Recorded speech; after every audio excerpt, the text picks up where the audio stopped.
Assalamualaikum warahmatullahi wabarakatuh.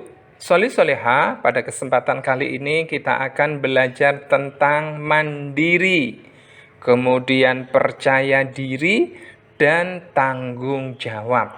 Baik Soli Soleha semua, kita awali pelajaran kita dari mandiri. Apakah mandiri itu? Soli Soleha, mandiri adalah kemampuan seseorang untuk menyelesaikan tugasnya dengan baik. Kalau kita sebagai siswa, maka tugas sekolah kita harus selesai dengan baik. Baik itu tugas pelajaran maupun tugas mengaji. Begitu juga kita sebagai anak, maka tugas-tugas yang ada di rumah juga harus kita selesaikan dengan baik. Kalaupun kita sebagai hamba Allah, maka tugas ibadah kita pun juga harus selesai dengan baik. Nah, inilah sebagian latihan agar kalian menjadi anak yang mandiri. Yang pertama, kita berusaha memakai baju kita sendiri tanpa memerlukan bantuan orang lain. Kita berusaha menjaga kebersihan dan tubuh kita, apalagi pada saat COVID-19 saat ini. Yang ketiga, kita berusaha mencuci alat-alat makan kita, baik itu gelas, piring, sendok, dan seterusnya. Yang keempat, Soleha, kita berusaha untuk memakai sepatu, kaos kaki dengan sendiri. Ini adalah sebagian saja, sebagian kecil dari contoh yang harus sudah kita selesaikan sendiri. Yang lain banyak sekali. Soleha, bagaimana ciri-ciri dari anak yang mandiri? Yang pertama, semua tugasnya tuntas. Yang kedua, kuat dan tahan dalam menyelesaikan tugas. Yang ketiga, perkataannya baik, tidak cengeng, dan tidak suka mengeluh. Soleha, setelah kita memahami sifat mandiri, berikutnya kita akan belajar tentang percaya diri. Apa sih percaya diri itu dan bagaimana supaya kita mempunyai sifat percaya diri? Percaya diri adalah keberanian dan kemampuan seseorang dalam melaksanakan tugas dengan baik.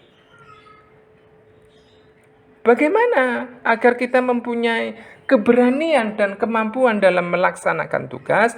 Maka ini adalah sebagian latihan kalian. Yang pertama, saat kalian belajar, maka kalian upayakan untuk bertanya ketika dikasih kesempatan oleh ustadz-ustadzamu.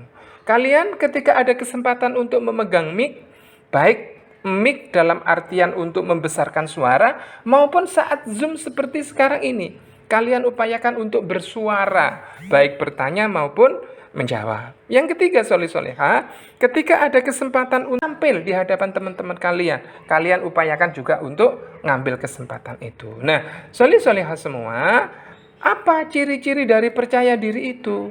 Yang pertama, berani tampil di hadapan teman-teman kalian. Kalian juga tidak takut diejek oleh teman-teman kalian. Yang ketiga, kalian mau menerima masukan dari orang lain. Soleha semua, itu adalah percaya diri. Sekarang kita beralih ke tanggung jawab. Apa sih tanggung jawab itu dan bagaimana supaya kita disebut sebagai orang yang bertanggung jawab?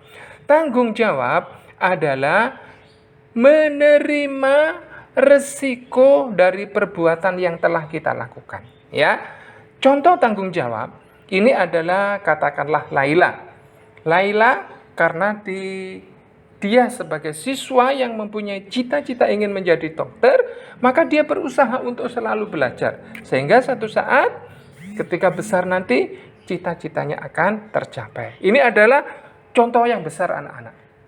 Contoh yang kecil bagaimana? Ya, kalian mengerjakan tugas kalian. Maka berarti anak-anak akan mendapatkan nilai bagus. Tapi kalau anak-anak nggak belajar, maka otomatis nilainya jelek. Nah, keberanian untuk menerima akibat yang baik itu adalah disebut sebagai tanggung jawab. Karena kita disebut orang yang bertanggung jawab, maka tugas dan kewajiban kita selesai. Sehingga hasilnya baik. Soleha semua, dari apa yang sudah kita pelajari terkait dengan mandiri, kemudian percaya diri dan bertanggung jawab, maka kita harus mempunyai karakter di bawah ini. Karakter kita itu paling tidak ada dua anak-anak. Satu yang terkait dengan moral, dapat dipercaya, jujur, baik hati, sopan, dan seterusnya. Yang terkait dengan kinerja, kita harus tahan banting dalam melaksanakan tugas kita. Artinya kita juga tahan untuk menyelesaikan tugas kita itu. Kita juga semangat dan tidak putus asa. Soleh-solehah semua, demikian apa yang sudah kita pelajari pada kesempatan kali ini. Semoga bermanfaat. Wassalamualaikum warahmatullahi wabarakatuh.